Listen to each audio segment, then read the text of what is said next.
Hey everybody, welcome back. It's patch 8.3. This time we're going to do something a little bit different from the usual. I want to talk about the strengths and weaknesses of some of the most commonly used Keystone runes on Udyr.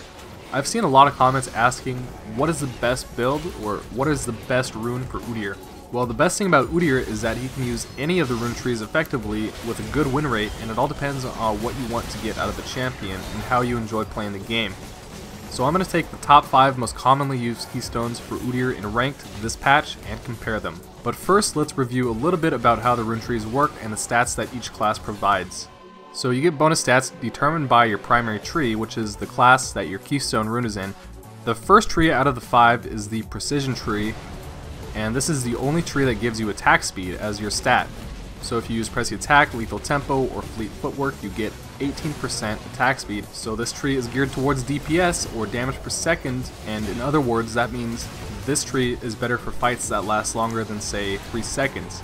If your Keystone is instead in the Domination, Sorcery, or Inspiration tree, you will get attack damage instead of attack speed, which translates to more burst damage compared to the Precision tree, but in general, less DPS and longer fights. But if you build enough burst damage, the enemies would be dead in a couple seconds anyways. And finally, the only tree to give a defensive stat, the Resolve tree, gives you increased max health. There are also some combinations of classes that give you some mixed stats. For example, you get some health and some attack speed if you take Resolve with Precision.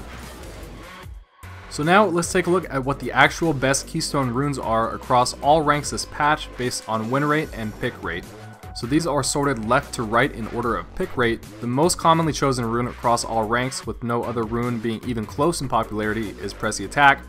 And then the other 4 runes I will talk about in this video are Phase Rush, Aftershock, Dark Harvest, and Electrocute. If you have any questions about any of the other runes, please leave it in a comment below and I will read it. So first up, Pressy Attack. I believe this rune is so popular because of all the Keystones for dealing damage. Pressy Attack gives the best balanced mix of burst damage and DPS.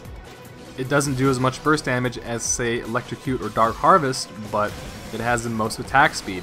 And out of the 3 Precision Keystones, it has the most burst damage. Aside from carrying the game, meanwhile, this rune is also very forgiving if you have a bad start, because even in games where you aren't very strong, you can just build more defensively and use this rune to increase the damage dealt by your carries. Not many other damage Keystones allow you to transition into a tanky peeler role if things don't go well.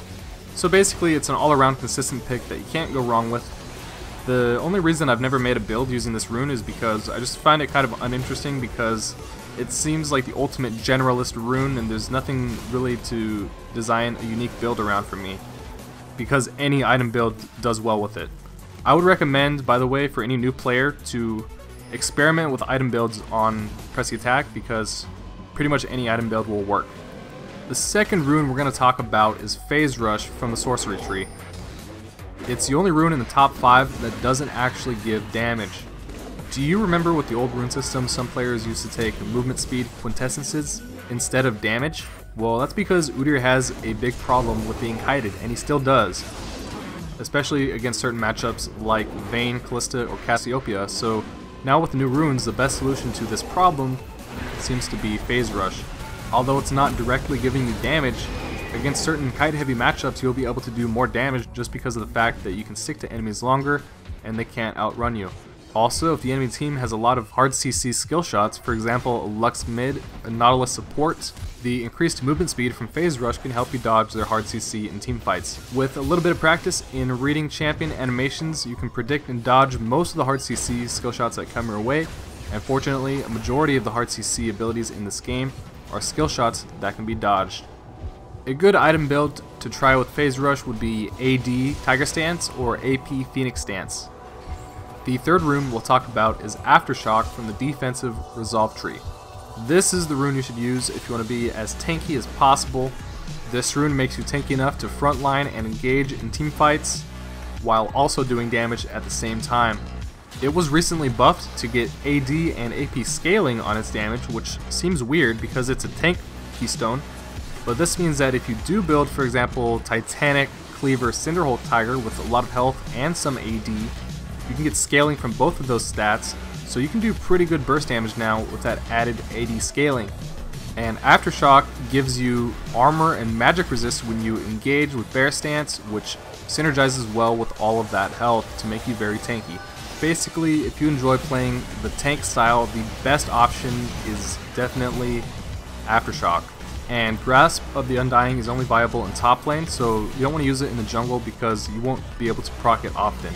And now for the last two runes, Dark Harvest and Electrocute. These are both from the Domination tree, and I'm going to group these two together because they share the same goal, which is burst damage. However, they take a different approach to achieving this goal.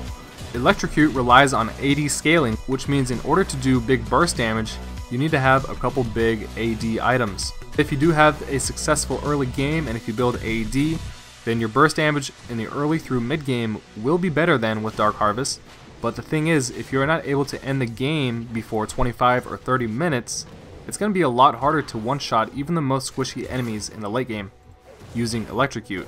Because if you try to build enough damage items to do that, you're going to be very squishy and get deleted.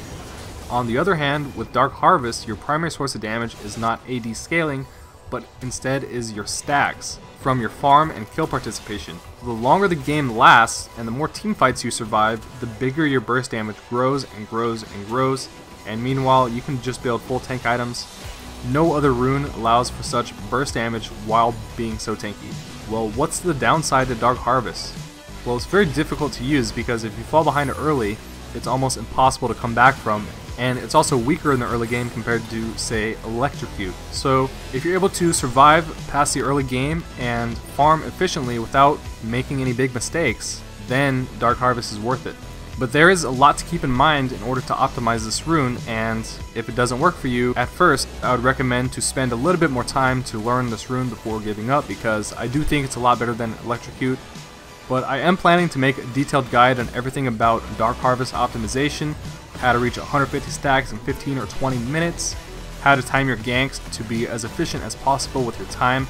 So if you're interested in seeing that, subscribe. But for now, that is going to wrap up this video, so I hope that was helpful in guiding you towards your own personal favorite keystone. Leave a like if you would like to see more videos like this one. Thanks for watching, guys, and I will see you next time.